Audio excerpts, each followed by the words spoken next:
नमस्कार, आप सबका मेरे YouTube चैनल एग्ज़ाम तक में स्वागत है। आज मैं आपके लिए जून 2024 में जो पहले एचपी टेट का एग्ज़ाम होने वाला था, वो अब जुलाई 2024 में होगा। एचपी टेट में हमारे पास 150 क्वेश्चंस होते हैं, जिसमें से 30 question Himachal Pradesh general knowledge और करंट अफेयर से पूछे जाते हैं। तो आपके लिए मैं हिमाचल प्रदेश जनरल नॉलेज का मॉक टेस्ट लेके आया हूँ। यदि किसी को हमारे मॉक टेस्ट की PDF चाहिए तो हमारी इंस्टाग्राम ID एग्ज़ाम तक 9 या टेलीग्राम चैनल एग्ज़ाम तक 9 आप ज्वाइन कर सकते हैं। तो चलिए आज की वीडियो शुरू करते हैं। हमारा पहला प्रश्न है, किस वर्ष लाहौल क्षेत्र अंग्रेजी अधिकार क्षेत्र में आ गया था? ये मोस्ट इम्पॉर्टेंट क्वेश्चन है। ये मैंने आपको पहले भी बहुत बार बताया था कि जो शिमला के पहाड़ी क्षेत्र था वो अंग्रेजी अधिकार में कब आ गया था। तो वो अंग्रेजी अधिकार में 1815 में आ गया था। कब आ गया था? 1815 में। तो इस तरह के जो क्वेश्चंस होते हैं ये पूछे जाते हैं, तो ये आपको पता होना चाहिए। और 1815 में हमारे पास एक संधि होती है, सगोली की संधि। तो सगोली की संधि कब होती है? वो 1815 में होती है। और किसके बीच में होती है? अंग्रेज़ों और गोरखों के बीच में होती है। क्योंकि जो हिमाचल की पहाड़ी रियासतें थी उसके ऊपर किसने अटैक कर दिया था? गोरखों ने अटैक कर दिया था। और गोरखों से बचने के लिए पहाड़ी रियासत के राजा ने किसको बुलाया था? तो इन्होंने अंग्रेज़ों को बुलाया था। तो अंग्रेज़ों ने किसको मार भगाया था? अंग्रेज़ों ने गोरखों को मार भगाया था। और अंग्रेज़ों और गोरखों के बीच में 1815 में कौन सी संधि होती है? सगौली की संधि होती है। और जो शिमला के पहाड़ी क्षेत्र है वो किसके अधीन में आ जाते हैं? वो अंग्रेज़ों के अधीन में 1815 में आ जाते हैं। उसी तरह से यहाँ पर जो हमारे पास क्वेश्चन पूछा गया है कि जो लाहौल का क्षेत्र है वो अंग्रेजी अधिकार में कब आ गया था? A 1831, B 1840, C 1846, D 1858। तो इसका सही आंसर हो जाएगा हमारे पास ऑप्शन C 1846 में। जो हमारे पास लाहौल का क्षेत्र था वो अंग्रेज़ों के अधीन कब आ गया था? वो 1846 में आ गया था। ये 1846 में कैसे अंग्रेज़ों के अधीन आ गया ये मैं आपको बता देता हूँ कि वहाँ पर किसका जो ये वाला क्षेत्र था, कांगड़ा, कुल्लू और लाहौल का क्षेत्र, तो इसके ऊपर किसका अधिकार था? इसके ऊपर हमारे पास सिखों का अधिकार था। और सिखों के ऊपर किसने आक्रमण किया था? तो सिखों के ऊपर अंग्रेज़ों ने आक्रमण किया था। तो यह पूछा जाता है कि प्रथम आंग्ला सिख वॉर कब हुई? तो प्रथम आंग्ला सिख वॉर 1845 में हुई थी। कब हुई थी? 1845 में हुई थी। और जो हमारे पास सिख थे वो यहाँ पर हार गए थे। और उसके बाद जो कांगड़ा, कुल्लू और लाहौल का क्षेत्र है वो किसके अधीन चला गया था? वो अंग्रेज़ों के अधीन चला गया था। तो इसलिए यदि आपको कांगड़ा, कुल्लू और लाहौल के क्षेत्र के बारे में पूछा जाएगा तो उसका आंसर 1846 होगा। यदि शिमला के क्षेत्रों के बारे में पूछा जाएगा तो उसका आंसर 1815 हो जाएगा। हमारा अगला क्वेश्चन है, स्पीति का शाब्दिक अर्थ क्या है? जो हमारे पास स्पीति है तो स्पीति का शाब्दिक अर्थ क्या है? A देवभूमि, B मणियों की भूमि, C पर्वतों की भूमि, D कोई भी नहीं। तो इसका सही आंसर होगा ऑप्शन B मणियों की भूमि। जो स्पीति है, स्पीति का अर्थ क्या होता है? तो स्पीति का शाब्दिक अर्थ है मणियों की भूमि। ये भी इम्पोर्टेंट क्वेश्चन है। और देवभूमि के नाम से किसे जाना जाता है ये आपको मैंने बहुत बार पहले भी बताया है। तो आपको पता होना चाहिए कि जो कुल्लू है, कुल्लू को किस नाम से जाना जाता है? कुल्लू को देवभूमि के नाम से जाना जाता है। और जो हमारे पास कुल्लू घाटी है तो कुल्लू घाटी को देव घाटी के नाम से जाना जाता है। हमारा अगला क्वेश्चन है, हिमाचल प्रदेश के किस क्षेत्र को शीत मरुस्थल के नाम से जाना जाता है? ये भी इम्पोर्टेंट क्वेश्चन है। ये भी मैंने बहुत बार आपको पहले बताया हुआ है कि शीत मरुस्थल के नाम से हिमाचल प्रदेश के किस क्षेत्र को जाना जाता है? A Kinnaur, B Spiti, C Pangi, D Dodra Kwar. तो इसका सही आंसर हो जाएगा हमारे पास ऑप्शन B स्पीति। जो स्पीति है, स्पीति को शीत मरुस्थल के नाम से जाना जाता है। और इसको शीत मरुस्थल क्यों कहा जाता है ये मैं आपको बता देता हूँ।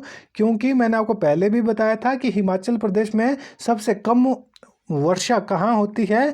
तो हिमाचल प्रदेश में सबसे कम वर्षा लाहौल स्पीति जिले के स्पीति क्षेत्र में होती है। कहाँ पर होती है? स्पीति क्षेत्र में होती है और ये एक बहुत ऊंचाई पर स्थित है। देखो, ये एक बहुत ऊंचाई पर स्थित है जिसके कारण यहाँ पर बारिश बिल्कुल भी नाम मात्र की होती है और जब यहाँ पे ठंड बढ़ जाती है तो यहाँ पर बर्फ गिरती है। तो जो सारा क्षेत्र है ये कैसा वाइट दिखाई देता है, जिसके कारण इसको क्या कहा जाता है? शीत मरुस्थल कहा जाता है, क्योंकि यहाँ पर हिमाचल प्रदेश में सबसे कम वर्षा होती है। ये क्वेश्चन भी एग्जाम में पूछा जाता है। और सबसे अधिक वर्षा किस क्षेत्र में होती है हिमाचल प्रदेश के? तो उसका आंसर हो जाएगा धर्मशाला। कहाँ पर? धर्मशाला में। हिमाचल प्रदेश में सर्वाधिक वर्षा कहाँ पर होती है? वो धर्मशाला में होती है। और सबसे कम वर्षा कहाँ पर होती है? स्पीति में होती है। और ज़्यादा हाइट में होने के कारण यहाँ पर सीधे ही बर्फबारी होती है और पूरा क्षेत्र कैसा दिखाई देता है? वाइट दिखाई देता है, जिसके कारण इसको शीत मरुस्थल के नाम से जाना जाता है। हमारा अगला क्वेश्चन है, हिमाचल प्रदेश में लगभग कुल कितनी भाषाएं तथा बोलियां हैं? जो हिमाचल प्रदेश है, हिमाचल प्रदेश में कितनी भाषाएं और बोलियां बोली जाती है? ए 150, बी 210, सी 283, डी 309। तो इसका सही आंसर होगा हमारे पास ऑप्शन बी 210 भाषा व बोलियां। जो हिमाचल प्रदेश है, हिमाचल प्रदेश में कुल 210 भाषाएं और बोलियां बोली जाती है। ये भी इम्पोर्टेंट क्वेश्चन है। हमारा अगला क्वेश्चन है, ताबो मठ स्थल का निर्माण कब किया गया था? तो ये मैंने आपको बताया था कि जो ताबो मठ है ये कहाँ पर स्थित है? तो ताबो मठ हमारे पास लाहौल स्पीति जिले में स्थित है। कहाँ पर स्थित है? ये लाहौल स्पीति जिले में स्थित है और ये हिमाचल प्रदेश का सबसे बड़ा मठ है। तो ये भी इम्पोर्टेंट क्वेश्चन हो जाता है कि हिमाचल प्रदेश का सबसे बड़ा मठ कौन सा है? तो हिमाचल प्रदेश का सबसे बड़ा मठ हमारे पास ताबो मठ है और ये किस जिले में स्थित है? तो ये हमारे पास लाहौल स्पीति जिले में स्थित है। यदि पूछा जाएगा कि लाहौल स्पीति जिले में कहाँ पर, तो लाहौल स्पीति के ये स्पीति क्षेत्र में स्थित है, लाहौल के क्षेत्र में स्थित है। और इसका निर्माण किस शताब्दी में किया गया था? ए 8वीं शताब्दी में, बी 10वीं शताब्दी में, सी 12वीं शताब्दी में, डी 15वीं शताब्दी में। तो इसका सही आंसर होगा हमारे पास ऑप्शन बी 10वीं शताब्दी में। जो ताबो मठ है, ताबो मठ का निर्माण कौन सी शताब्दी में हुआ था? तो ताबो मठ का निर्माण हमारे पास 10वीं शताब्दी में किया गया था और ये हिमाचल प्रदेश का सबसे बड़ा मठ है। और ये कहाँ पर, किस जिले में स्थित है? तो ये हमारे पास लाहौल स्पीति जिले में स्थित है। यदि पूछा जाएगा कि हिमाचल प्रदेश का सबसे प्राचीन मठ कौन सा है, तो हिमाचल प्रदेश का सबसे प्राचीन मठ की मठ है। कौन सा मठ है? की मठ है। और ये भी कहाँ पर स्थित है? ये भी हमारे पास लाहौल स्पीति जिले में स्थित है। हमारा अगला क्वेश्चन है, यात्रा पुस्तक किसने लिखी थी? मैंने आपको पहले भी बताया था कि HP टेट में हमारे पास हमेशा बुक से एक क्वेश्चन पूछा ही जाता है। जो हिमाचल से रिलेटेड बुक्स होती है उससे एक क्वेश्चन पूछा जाता है। तो यहाँ पर हमारे पास जो क्वेश्चन पूछा गया है कि जो यात्रा बुक है ये किसने लिखी थी? A SR Harnot, B APF Harkot, C LC Prarthi, D Rahul Sankrityayan. तो इसका सही आंसर होगा ऑप्शन ए SR हरनोट। जो SR हरनोट है इन्होंने ही एक पुस्तक लिखी है, उसका नाम क्या है? यात्रा। जो हिमाचल प्रदेश का टेट है उसमें हमारे पास हिमाचल प्रदेश करंट अफेयर भी पूछा जाता है। तो उसके लिए मैंने अपने चैनल पर अलग से वीडियो बनाई है। तो आप मेरे चैनल पर जाकर गिरिराज करंट अफेयर के नाम से जो मैंने अलग से प्लेलिस्ट बनाई है वहाँ पर आप मेरी वीडियोज़ को देख सकते हैं। हमारा अगला क्वेश्चन है, श्री गोपाल मंदिर कहाँ पर स्थित है? ये भी इम्पोर्टेंट क्वेश्चन है, ये भी आपको पता होना चाहिए। मैंने आपको पहले बताया है कि HP टेट में टेम्पल से भी एक क्वेश्चन पूछा जाता है। तो आपको पता होना चाहिए कि श्री गोपाल जी मंदिर कहाँ पर स्थित है?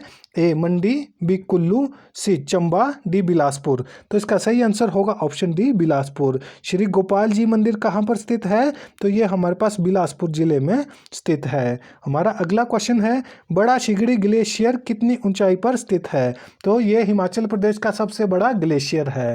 तो हिमाचल प्रदेश का सबसे बड़ा ग्लेशियर कौन सा है? बड़ा शिगड़ी ग्लेशियर है। और इसकी कितनी लंबाई है? तो ये हमारे पास 25 किलोमीटर लंबा है। तो ये भी एग्जाम में पूछा जाता है कि जो बड़ा शिगड़ी ग्लेशियर है इसकी लंबाई कितनी है? तो बड़ा शिगड़ी ग्लेशियर की लंबाई 25 किलोमीटर है। और जो बड़ा शिगड़ी ग्लेशियर है ये किस जिले में स्थित है? तो ये हमारे पास लाहौल स्पीति जिले में स्थित है। कौन से जिले में स्थित है? ये लाहौल स्पीति जिले में स्थित है।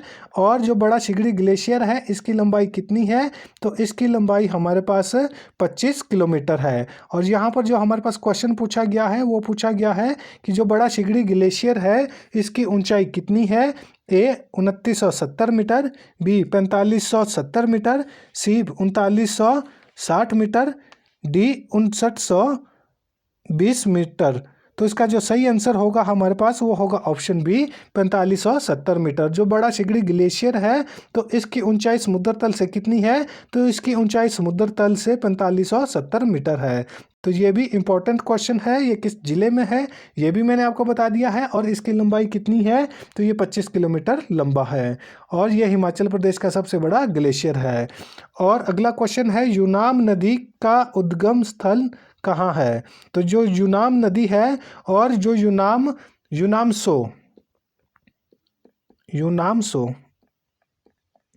यूनामसो हमारे पास झील है। ये कौन क्या है? ये हमारे पास झील है। और ये क्वेश्चन भी पूछा जाता है कि यूनामसो झील किस जिले में स्थित है। लेकिन यहाँ पर जो हमारे पास क्वेश्चन पूछा गया है कि यूनाम नदी का उद्गम स्थान है, ए बारालाचा, बी दुलची दर्रा, सी रोहतांग, डी शिपकी दर्रा। तो इसका सही आंसर होगा ऑप्शन ए बारालाचा दर्रा। जो यूनाम नदी है तो यूनाम नदी का उद्गम स्थान कहाँ पर है? ये बारालाचा दर्रे में है। और बारालाचा दर्रे के बारे में मैंने आपको बहुत बार पहले भी बताया है कि बारालाचा दर्रा कहाँ पर स्थित है। तो बारालाचा दर्रा हमारे पास लाहौल स्पीति जिले में स्थित है। कहाँ पर स्थित है? ये हमारे पास लाहौल स्पीति जिले में स्थित है। और जो हमारे पास यूनाम झील है ये भी कहाँ पर स्थित है? तो यूनाम झील भी हमारे पास लाहौल स्पीति जिले में स्थित है। इन दोनों क्वेश्चनों के बारे में आपको पता होना चाहिए कि यूनाम नदी किस जिले में स्थित है, तो वो लाहौल स्पीति में होगा। और यूनामसो जो झील है ये भी लाहौल स्पीति जिले में स्थित है। और जो बारालाचा दर्रा है ये कहाँ है? ये भी लाहौल स्पीति जिले में स्थित है। और जो दुलची दर्रा है, देखो दुलची दर्रा के बारे में भी एग्जाम में पूछा जाता है। तो दुलची दर्रा हमारे पास मंडी और कुल्लू के बीच में है। किसके बीच में है? ये मंडी और कुल्लू के बीच में है। और जो रोहतांग दर्रा है ये किसके बीच में है? ये हमारे पास स्पीति और जो कुल्लू है, स्पीति और कुल्लू के बीच में है। और शिपकी दर्रा किसके बीच में है? तो शिपकी दर्रा हमारे पास किन्नौर और तिब्बत के बीच में है। और जो शिपकी दर्रा है यहीं से हमारे पास सतलुज नदी हिमाचल प्रदेश में एंटर करती है। हमारा अगला क्वेश्चन है, बांगनी स्थल किस जिले में स्थित है? जो इसके बारे में आपको पता होना चाहिए कि जो बांगनी स्थल है ये किस जिले में स्थित है। ए ऊना, बी सिरमौर, सी बिलासपुर, डी शिमला। तो इसका सही आंसर होगा ऑप्शन बी सिरमौर। जो बांगनी स्थल है ये कहाँ पर स्थित है? ये हमारे पास सिरमौर जिले में स्थित है। हमारा अगला क्वेश्चन है, स्पीति तथा सतलुज नदी का संगम स्थल कहाँ पर है? तो इन दोनों नदियों के बारे में आपको पता होना चाहिए। जो स्पीति नदी है ये कहाँ कहाँ बहती है? ये हमारे पास स्पीति लाहौल स्पीति जिले में और किन्नौर जिले में बहती है। कौन कौन से जिले में बहती है? ये हमारे पास लाहौल स्पीति और किन्नौर जिले में बहती है। और जो स्पीति नदी है ये किसकी सहायक नदी है? तो ये हमारे पास सतलुज नदी की सहायक नदी है। किस नदी की सहायक नदी है? सतलुज नदी की सहायक नदी है। और सतलुज नदी की सबसे बड़ी सहायक नदी कौन सी है? तो उसका आंसर हो जाएगा हमारे पास स्पीति नदी। लेकिन यहाँ पर जो हमारे पास क्वेश्चन पूछा गया है वो पूछा गया है कि जो स्पीति तथा सतलुज नदी का संगम स्थल कहाँ पर है? ए शिपकी, बी खाब, सी ताबो, डी गेतले। तो इसका सही आंसर होगा ऑप्शन बी खाब। जो स्पीति तथा सतलुज नदी है इनका संगम स्थल कहाँ पर है? ये खाब में स्थित है। खाब में आपस में मिलती है। और जो खाब है ये किस जिले में स्थित है? तो ये हमारे पास किन्नौर जिले में स्थित है। कहाँ पर स्थित है? किन्नौर जिले में। तो ये आपको पता होना चाहिए क्योंकि मैंने आपको पहले ही बता दिया था कि जो स्पीति नदी है वो कहाँ कहाँ बहती है। वो हमारे पास लाहौल स्पीति और किन्नौर जिले में बहती है। और किन्नौर के खाब में आकर ये किस नदी में मिल जाती है? तो वहाँ पर ये सतलुज नदी में मिल जाती है। हमारा अगला क्वेश्चन है, शिशु उत्सव स्पीति घाटी में प्रत्येक डैश डैश के बाद मनाया जाता है। ए 1 महीना, बी 1 साल, सी 2 साल, डी 4 साल। तो इसका सही आंसर होगा ऑप्शन ए 1 महीना। जो शिशु उत्सव है ये स्पीति घाटी में 1 महीने, प्रत्येक महीने के बाद मनाया जाता है। कितने टाइम के बाद मनाया जाता है? प्रत्येक 1 महीने के बाद मनाया जाता है। और जो शिशु उत्सव है, ये क्वेश्चन एग्जाम में पूछा जाता है कि शिशु उत्सव किस जिले में मनाया जाता है, तो ये हमारे पास लाहौल स्पीति जिले में मनाया जाता है। यदि पूछा जाएगा कि शिशु उत्सव किस घाटी में मनाया जाता है, तो उसका आंसर हो जाएगा स्पीति घाटी में। हमारा अगला क्वेश्चन है, गैरी किस भाषा की उपबोली है? जो गैरी है ये किस भाषा की उपबोली है? ए लाहौली, बी किन्नौरी, सी कांगड़ी, डी सिरमौरी। तो इसका सही आंसर होगा ऑप्शन ए लाहौली। जो हमारे पास गैरी है ये किस प्रकार की, ये एक उपभाषा है, उपबोली है। और भाषा कौन सी है? लाहौली है, और ये लाहौली भाषा का पार्ट है। हमारा अगला क्वेश्चन है, महासवी बोली किस जिले में बोली जाती है? जो महासवी बोली है ये किस जिले में बोली जाती है? ए कुल्लू, बी हमीरपुर, सी चंबा, डी शिमला। तो इसका सही आंसर होगा हमारे पास ऑप्शन डी शिमला। जो महासवी बोली है ये कहाँ पर बोली जाती है?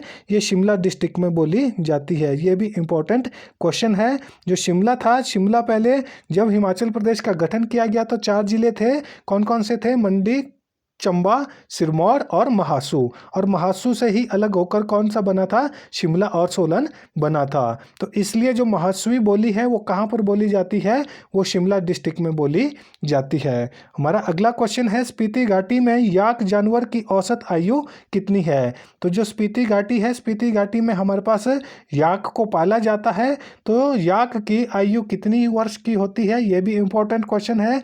ये भी कुछ एक एग्जाम में इस तरह के क्वेश्चन पूछे जाते हैं, तो आपको पता होना चाहिए। ए 18 वर्ष, बी 23 वर्ष, सी 27 वर्ष, डी 14 वर्ष। तो इसका सही आंसर होगा ऑप्शन ए 18 वर्ष।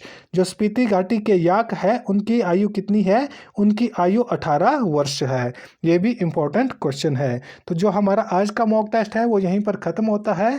और आपको वीडियो अच्छी लगी हो तो वीडियो को लाइक करें, कमेंट करें और ज़्यादा से ज़्यादा वीडियो को शेयर करें। और हमारे यूट्यूब चैनल एग्जाम तक को सब्सक्राइब करना ना भूलें। धन्यवाद।